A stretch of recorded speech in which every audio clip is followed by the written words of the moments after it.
Wondering what life is really like on Canada's wild and crazy West Coast? This podcast is all about the people, the places, and Vancouver Island time. Together, we'll explore this island paradise, a combination of ocean, city, and country living. We'll meet the fabulous locals such as the Fudge Fairy and the Chicken Lady, who have chosen Victoria and Vancouver Island as their home.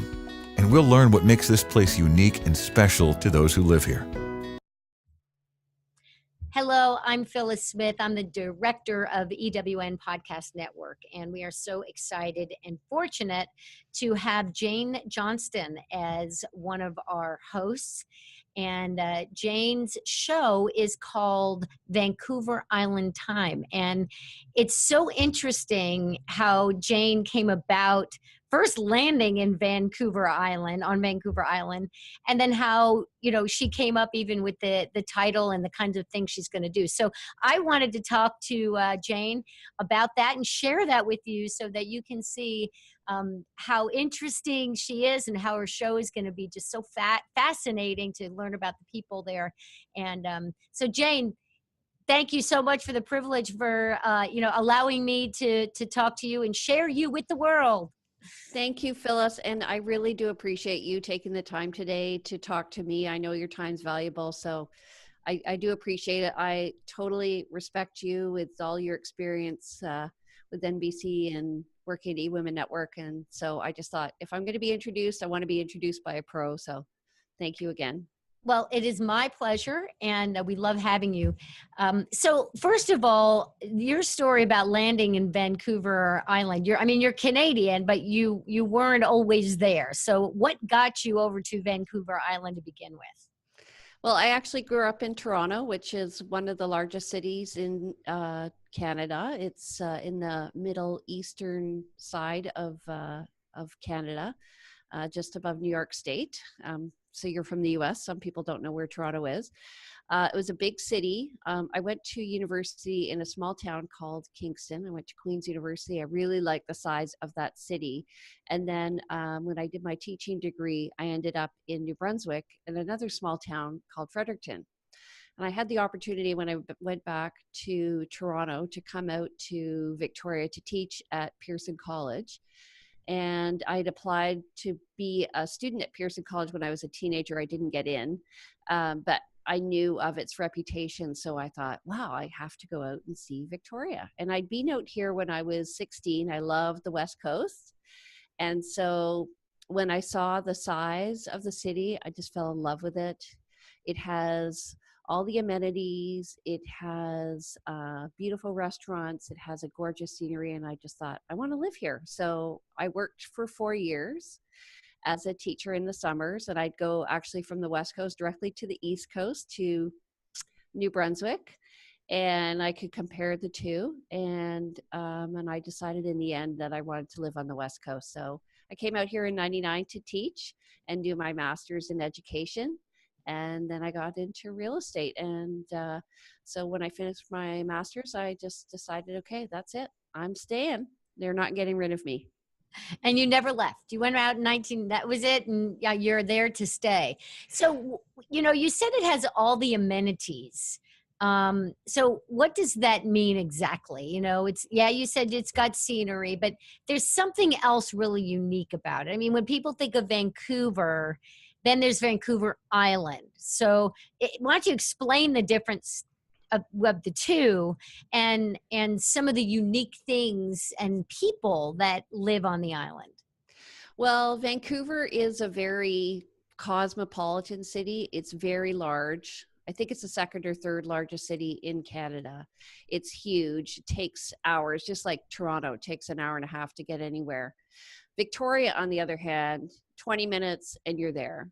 We're right on the ocean. We have a beautiful harbor.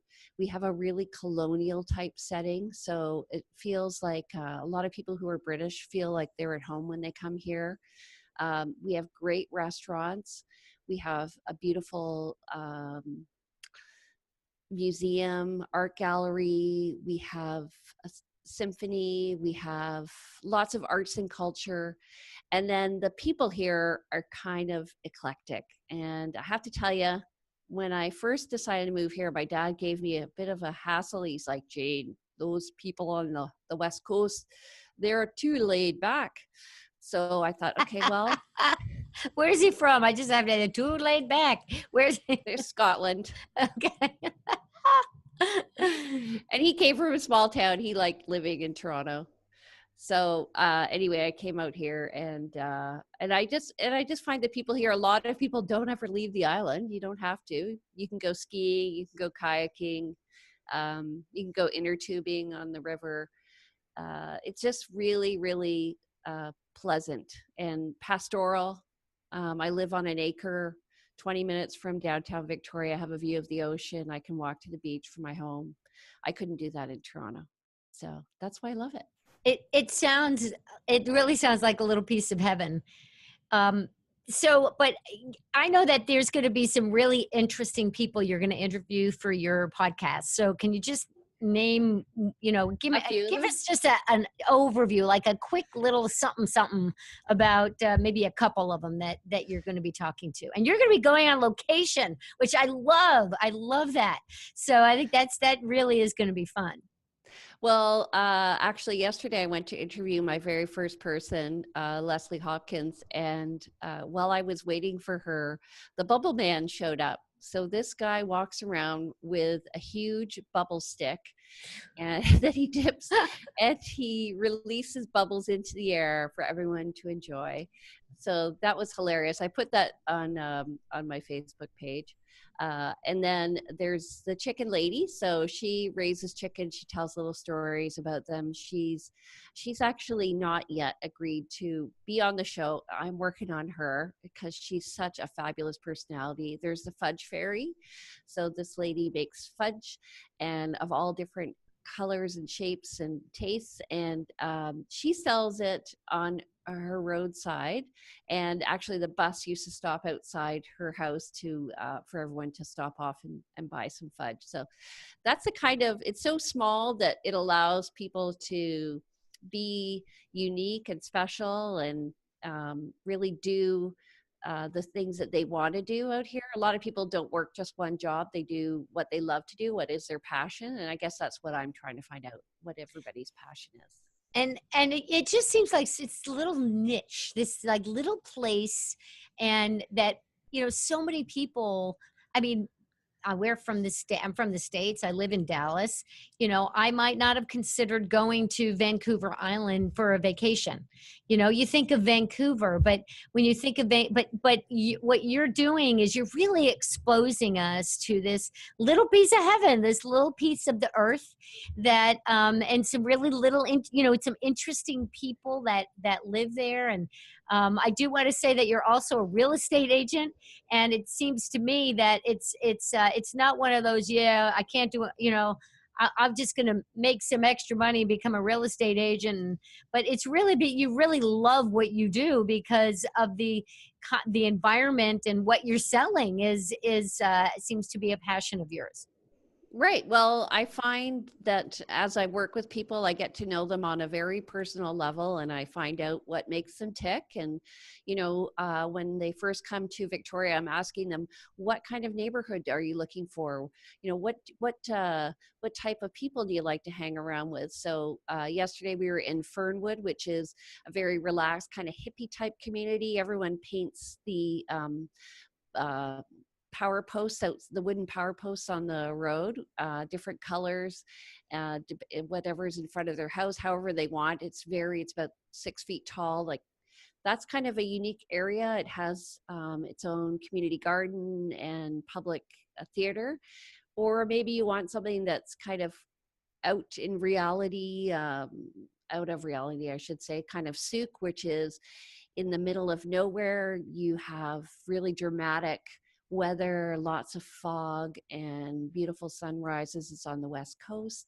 Or maybe you're, looking for something in the forest. You can go to the Highlands, and where you have larger lots and you're really on your own. You feel like you could really live off the grid there. So depending on what people are looking for, like Oak Bay is a really quaint town within the greater Victoria area, and it has its own little community fairs and stuff like that. We have markets all over the place. So that, and also the demographics of people. So, if you're older and retiring, we're going to look for a home that's one level and maybe walking distance to amenities. Or if you're a family, we're looking for a neighborhood where there are lots of great schools that people can hang around with. So everybody has their sort of different characteristics that they're looking for, and what I'm trying to do is match them up with the community. And then I work in the Greater Victoria area, and I'm also aligned with realtors up the island. So I'm going to be talking to them as we go through the podcast as well, to see what their markets are like and what they're doing.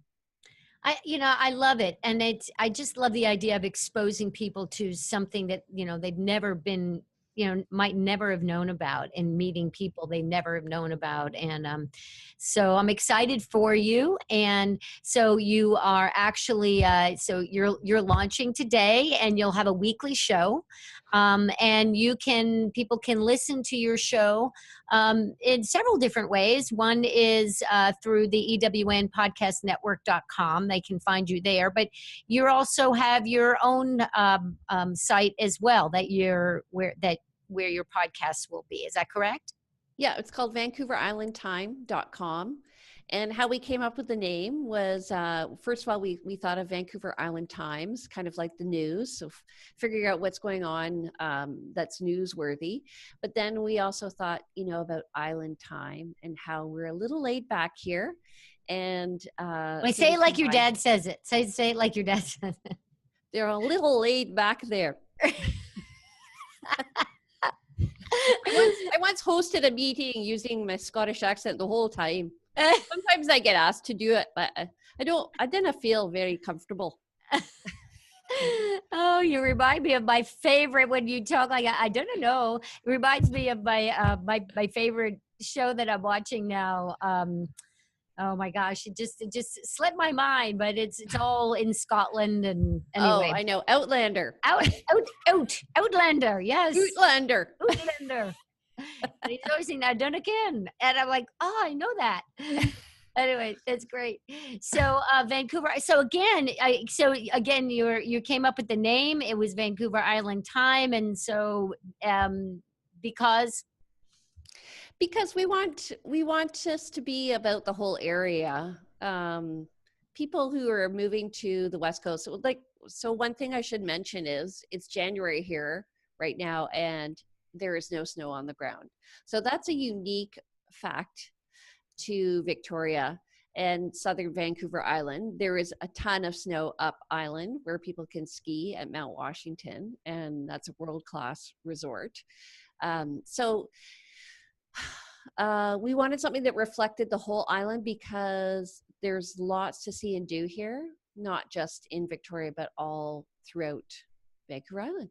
And what I like actually is the play on words. So when you think of, hey, I'm on island time. Yeah. It's laid back, right? Laid back, man. It's laid back, man. And then putting Vancouver and with Vancouver Island Time, it kind of goes to the, but when you think of an island, we think of the tropics. But what you're describing here, it's actually almost a little bit of everything, not necessarily the tropics, but certainly the ocean and the mountains. And so I think that kind of that laid back feel and learning. Yeah. Something, Plus, a lot of people are very familiar with Vancouver. So because it hosted the Olympics about 10 years ago. So, this is a way of just sort of making people aware that we are actually the capital of British Columbia, and but we're not really on people's radar. We should be, though. A lot of cruise ships stop by here as well, by the way. So people going up to Alaska stop by Victoria. It's totally gorgeous, the harbor. So one day we'll do a podcast and I'll show you what it's like to hang out in the harbor with all the lights. Oh, I'd love to. I'm coming up there. I'm getting ready. I will be there. I'd love to come and visit. Well, you have to stay at the Oswego Hotel, because Suzanne Gatrell there is one of eWomen Network members, and she offers special rates to eWomen Network members. Oh, well, that's definitely good to know. All right, my friend, I'm going to let you take it over from here so people can listen to you. And thank you for the privilege and the honor of allowing me to share you with the world and for being a part of the EWN Podcast Network. We're so happy to have you. Welcome to the neighborhood. We hope you have had some insight into West Coast living. If you know of someone or some place that should be highlighted in our podcast, we'd love to hear from you. Please go to VancouverIslandTime.com and click on our Connect button. See you next week on Vancouver Island Time with Jane Johnston.